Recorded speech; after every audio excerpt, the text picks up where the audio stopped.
네, 안녕하세요. 신성우입니다. 오늘 점수가 생각보다 좀 많이 안 나와가지고요. 문제는 아마 오류는 거의 많지는 않을 거예요. 일단 이야기 한번 같이 오늘 한번 들어보시고요. 그 다음에 제가 난도 좀 조정하도록 하겠습니다. 너무 점수가 안 좋네요. 1번부터 문제 풀도록 할게요. 1번부터 문제 풀 건데,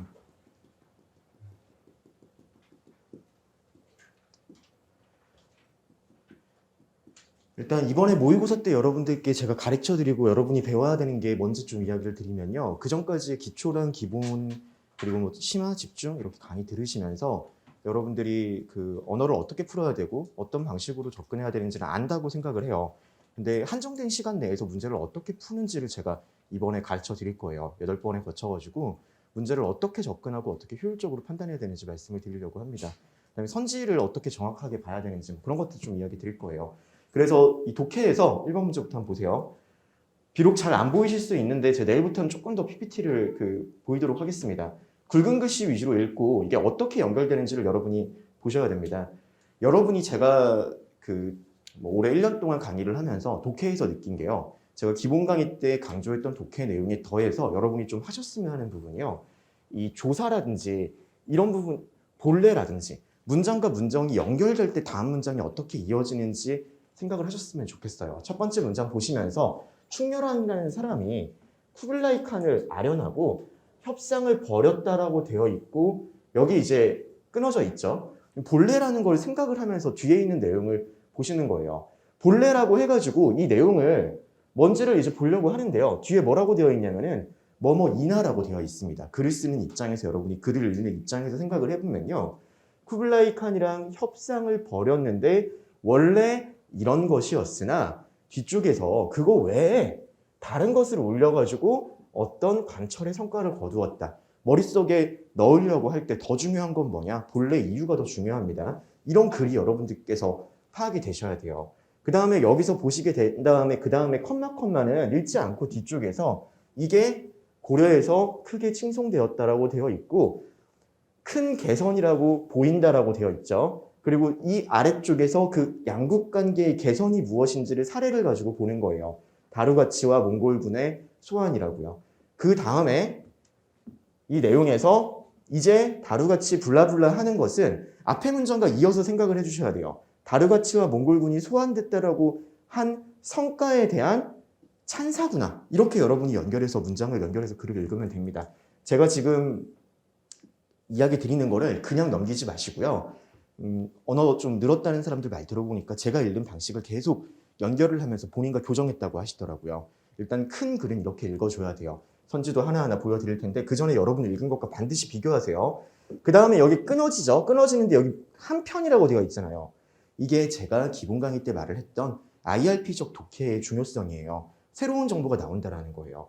기존과 다른 새로운 정보가 나오고 그게 수행했던 사람들의 묘비인데 이 묘비도 마찬가지입니다. 묘비도 이 컴마 같은 경우를 처음에 깊숙이 읽을 필요가 없습니다. 이거에 대한 평가가 있는지 뒤에 먼저 확인하고 평가가 안 나와 있으면 문장을 직접 읽는 거예요. 지금 보게 되면은 이 두 사람 모두가 자신만의 공적으로 내세웠는데 앞에 있는 거죠. 이건 선지에서 확인하면 됩니다. 이렇게 글의 큰 흐름을 보면 돼요. 그 다음 문단도 정말 중요해요.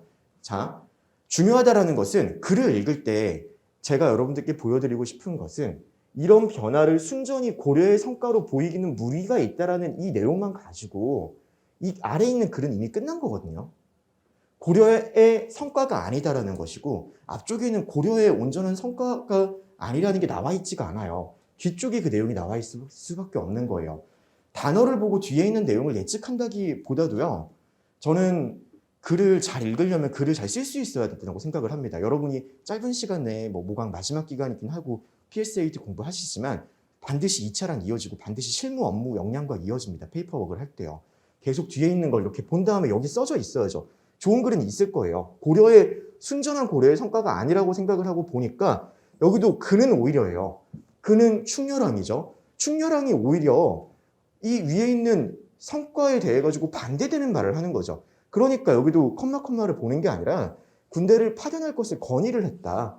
여기서 그러나 칸을 보면서 고려의 성과가 아니다라는 게 나와 있겠구나라고 생각을 하는 거죠. 오히려 파견할 거를 건의했는데 오히려 어떤 주둔군도 파견하지 않았고 충렬왕이 말을 하는 거에 대해서 일축했다. 이런 식으로 내용을 잡으시면 됩니다. 이게 큰 글의 얼개를 잡는 거예요.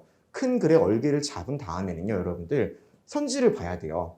선지를 볼 때 오늘 제가 그 말을 했잖아요. 알 수 있는이라고 되어 있는 문제를 풀 때 모의고사에서 여러분이 실전에서 어떻게 보면은 문제 푸는 게 좋을까? 알 수 있는이라는 것은요, 네 개는 알 수 없는 거예요, 여러분들. 알 수 없는이라고 하면 네 개는 알 수 있는입니다. 알 수 있는 것을 고르려고 되어 있으면요, 기본적으로 네 개는 틀릴 거라는 생각을 가지고 생각을 해주셔야 됩니다. 알 수 없는이라는 것은 네 개는 맞는다고 생각을 해줘야 되고요. 굉장히 큰 차이예요, 여러분들. 문제를 풀 때요. 그냥 단순히 알 수 있는 하면은 여러분들 거기에 막 동그라미 치고 왼쪽에다 동그라미 치고 맞는 거 틀리는 거 고르려고 하잖아요. 거기서 하나 더 나아가서 내가 추론적 사고력을 특정하려고 하고 짧은 시간 내에 문제를 풀려고 하면요, 나머지 네 개는 틀리다라는 생각을 가지고 부판적이고 이게 아닐 수도 있지 않은 생각을 계속 해줘야 되는 거예요. 내용에 있어가지고요. 텍스트를 풀 때의 차이예요. 내용에서요. 자, 그 다음에 여기서 내용을 보면요, 쿠빌라이는 충렬왕의 반대에도 불구하고 고려에 주둔하던 군 병력을 남김없이 소환하였다. 그러면 이 문제를 본 다음에 여러분이 이 문제에서 접근을 해야 되는 건 뭐냐면요, 이것도 많이 못 푸셨네요. 쿠빌라이가 이런 행동을 하는 게 지문 전체에 어디에 나와 있는지를 여러분이 인지를 하셔야 돼요. 문단이 덩어리로 보이셔야 됩니다. 문단이 덩어리로 보이면요, 지금 여기 앞에 있는 이 하나의 덩어리가 있고 두 번째 문단에 여기 덩어리가 있습니다. 여기는 뭐죠? 그냥 협상을 해서 성과를 거두었다. 두 번째 문단의 덩어리는요, 다루가치랑 몽골군을 소환하기로 했는데 그거를 몇몇 사람들이 자신의 성과만을 낸 겁니다. 그렇게 내용이 잡히고 그 밑에 있어가지고 이러한 변화가 고려의 성과가 아니라고 해가지고 구체적으로 쿠빌라이와 추가적으로 고려 왕의 판단을 말을 하고 있는 게 세 번째 문단이라고 반드시 생각을 해주셔가지고 집중을 하는 게 세 번째 문단이 집중을 해서 문장 하나하나를 볼 수가 있었어야 돼요. 맞고 틀리는 게 중요한 게 아니에요. 어차피 시간 많으면은 해설도 제가 쉬는 시간에 여러분들 분명 해설을 봤을 겁니다. 일리가 있는 것도 있고, 대부분 일리가 있어요. 제가 이번에 1회는 좀 공을 들였기 때문에 난도가 좀 높을 수는 있지만 다 타당한 선지예요. 그러면은 이게 왜 내가 틀렸을까? 어디를 못 봤을까? 나중에 알게 돼서 이해했다가 중요한 게 아니에요. 시험장에서 내가 이거를 세 번째 문단으로 갈 수가 있어가지고 정확한 확인을 할 수가 있어야 되는 겁니다. 그러면 어떻게 해야 되느냐? 선지를 쪼갤 수가 있어야 돼요.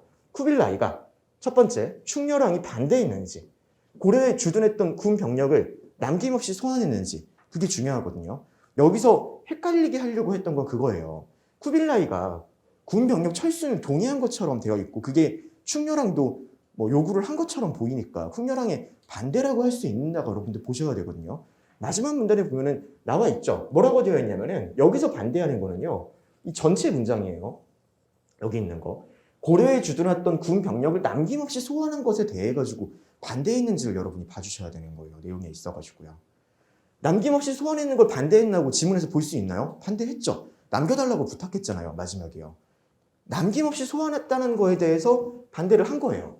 그럼에도 불구하고 어떻게 했죠? 밑에 보게 되면요, 어떠한 주둔군도 파견하지 않았다. 모든 주둔군 다 파견하지 않고 남겨뒀다라는, 데리고 왔다라잖아요. 모든 군대를 철수시켰다. 여기 이게 더 중요하네요. 모든 군대를 철수시켰고 어떠한 주둔군도 추가로 파견하지 않은 거예요. 반대에도 불구하고 남김없이 소환했다가 되는 거죠. 이렇게 해서 선지 1번이 맞는 겁니다. 자, 선지 1번을 이렇게 꼼꼼하게 보신 다음에요, 많이 급하니까 여러분들이 그냥 뒤에 보려고 하시거든요. 이 문제 보시면 안 됩니다. 선지 2번부터 선지 5번까지는 안 보고 2번 문제로 넘어가야지 여러분들이 문제를 제대로 푼 거예요. 자, 선지 2번 한번 보겠습니다. 김주정과 조인규는 충렬왕이 거둔 외교적 성과를 전부 자신의 공으로 돌리고 있다. 이거 여러분들 생각보다 많이 고르셨거든요. 28%가 골랐어요. 제가 1번 해설을 좀 짧게 하려고 그러는데 2번, 3번을 많이 골라서 조금 더 해설을 해드립니다. 이번 문제 같은 경우는요, 외교적 성과를, 이런 것들 있잖아요. 이런 표현이 고등학교 때도 뭐든 전부 나오면 조심하라고 했지 않습니까? 기본적으로 4개는 틀린 거예요. 틀릴 수도 있다고 생각을 해야죠. 모두 위에 있는 성과는 15개 중에서 12개를 관찰한 거란 말이에요. 나와 있는 거는 2개에 대해 가지고만 지금 내가 온전히 공이다라고 말을 하고 있단 말이에요. 그러니까 이거는 아니죠. 선지 3번도 한번 보세요. 고려가 단독으로 외부의 침입을 막을 수 있을지에 대해 충렬왕과 쿠빌라이의 견해가 달랐다. 많이 고르셨거든요. 같을 수도 있지 않을까 생각을 해야 되는 거예요. 지금 일단 기본적으로 쿠빌라이는 뭐라고 하죠? 쿠빌라이 같은 경우는 그대의 사람들 스스로 지킬 수 있다고 말을 했단 말이에요. 충렬왕도 그런 생각을 하는지만 보면 되는 겁니다. 이런 식의 사고가 일상에도 일어나요. 주한미군 같은 경우 미군 없어도 우리가 북한 못 막나요? 아니라고 생각하잖아요. 근데 왜 있어야 되죠? 피해를 줄이기 위하여. 생각은 기본적으로 한국이 막을 수 있다는 생각 하에서 그 다음에 주둔군의 필요성에 대해 가지고는 다르게 여길 수가 있는 거예요. 방금 제가 하는 이 사고방식, 나중에 이렇게 잘못 판단하면은 자꾸 현업을 이야기하는데 어떤 업무를 하든 간에 실무에 들어가면 이런 판단 하나 정확하게 해야 됩니다. 이건 정말 정확해요. 같을 수도 있습니다. 달랐다라고 내릴 수가 없어요. 반드시 참이라고 할 수 없어요. 꼭 골라주셔야 돼요. 이래서 틀리는 거예요. 선지 4번 같은 경우 본심과 달랐다. 같은 내용이죠. 본심이 어떨지는 여기 안 나와 있어요. 근데 어떻게 달랐다고 정보를 도출할 수 있냐라는 거죠. 알 수 있는 건 이 정보 내에서 반드시 도출이 돼야 됩니다. 선지 5번 충렬왕과 쿠빌라이는 김방경 의혹까지 포함해서 13개 합의했다. 이거 오히려 저는 선지 5번을 좀 틀리라고 냈었어요. 왜 냈느냐? 서술어를 여러분들께서 좀 정확하게 봤으면 하는 바람 때문에 그랬거든요. 13개 항목의 합의를 보았다라고 되어 있고 위에는 관철시켰다라고 되어 있습니다. 내 고려의 뜻대로 관철시켰다라는 것 외에도 합의가 있는 건 분명히 있을 수 있는 거죠, 여러분들.